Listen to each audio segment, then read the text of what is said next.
friends, welcome back to Super Cooking Recipes. இன்னைக்கு நம்ம சேனல்ல என்ன ரெசிபி பார்க்க போறோம்னா இந்த எறா வச்சு ரொம்பவே சுவையான செட்டிநாடு கிரேவி தாங்க பண்ண போறோம்.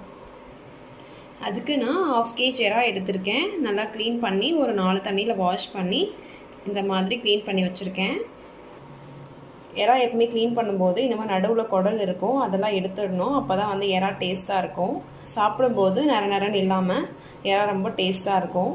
ஸோ க்ளீன் பண்ணும்போது இந்த மாதிரி நல்லா க்ளீன் பண்ணிக்கணும். நான் வந்து நடுவில் நல்லா கோடு போட்டு அந்த குடலை எடுத்து க்ளீன் பண்ணி வச்சுருக்கேன். செட்டிநாடு ப்ரான் கிரேவி செய்கிறதுக்கு தேவையான பொருட்கள் என்னென்னு பார்க்கலாம். 2 பெரிய வெங்காயம் பெரிய சைஸில் கட் பண்ணி வச்சுருக்கேன். பழமான தக்காளி 4 கட் பண்ணி வச்சுருக்கேன். 150 கிராம் சின்ன வெங்காயம். காரத்துக்கு 7 வரமிளகாய் எடுத்திருக்கேன். காரம் எவ்வளோ வேணுமோ அதுக்கேற்ற மாதிரி நம்ம போட்டுக்கலாம். பட்டை இலை, 1/2 துண்டு இஞ்சி, ஒரு உரிச்ச பூண்டு, மிளகு. வாங்க எப்படி செய்கிறதுன்னு பார்க்கலாம்.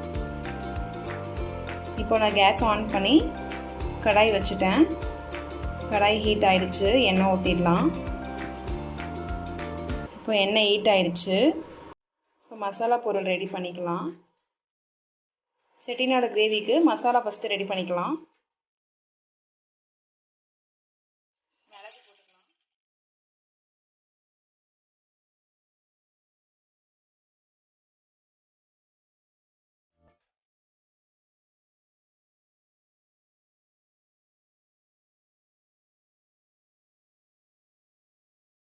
கொஞ்சமாக தேவையான அளவுக்கு கல்லுப்பு போட்டிருக்கேன் வதங்குறதுக்கு. நல்லா வதக்கி விட்டுக்கலாம்.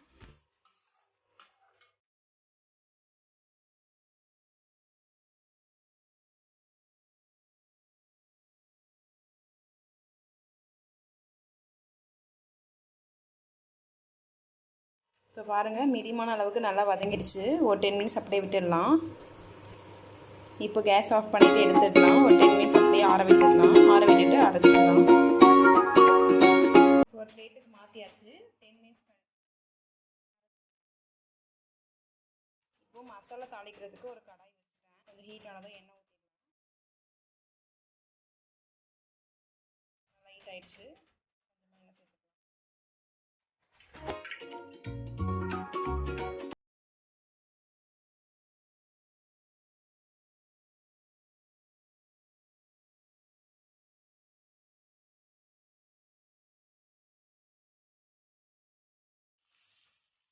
இந்த மாதிரி கிரேவிலாம் செய்கிறதுக்கு சின்ன வெங்காயம் சேர்த்தோன்னா ரொம்பவே டேஸ்ட்டாக இருக்கும் கிரேவி. கொஞ்சமாக கல்லுப்பு சேர்த்துக்கலாம் வெங்காயம் வதங்குற அளவுக்கு. இப்போ நான் அந்த இஞ்சி பூண்டை இடித்து எடுத்துக்கிட்டேன், அதையும் போட்டுடலாம்.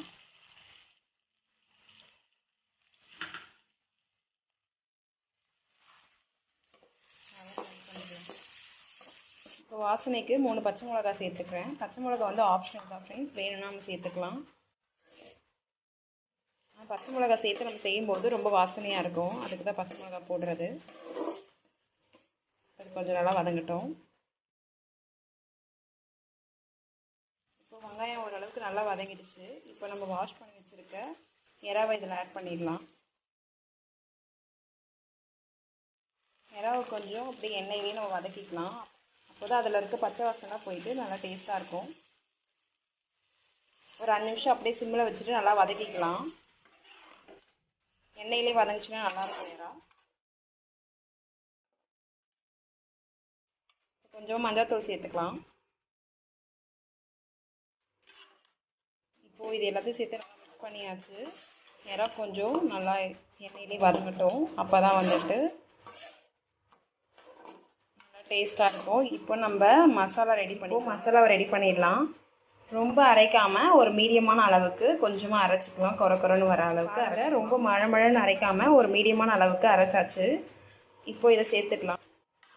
இப்போ அரைச்ச மசாலாவை இதில் சேர்த்தாச்சு. கொஞ்சம் நல்லா வதக்கிக்கலாம்.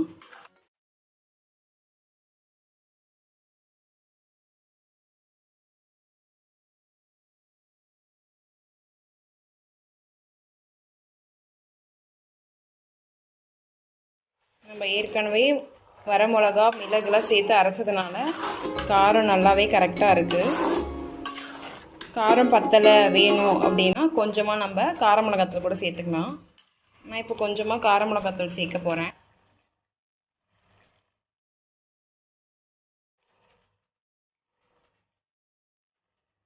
இது எல்லாத்தையும் சேர்த்து நல்லா மிக்ஸ் பண்ணிக்கலாம்.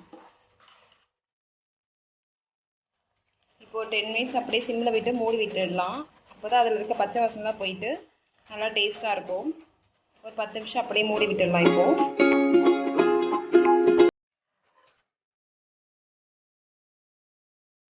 பாருங்கள்,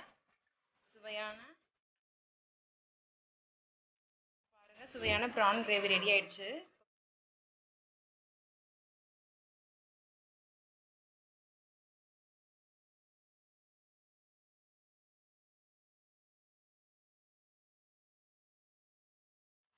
இப்போ நல்லா கிரேவி கட்டியாக இருக்குது, ரொம்ப தண்ணியாக இல்லாமல்.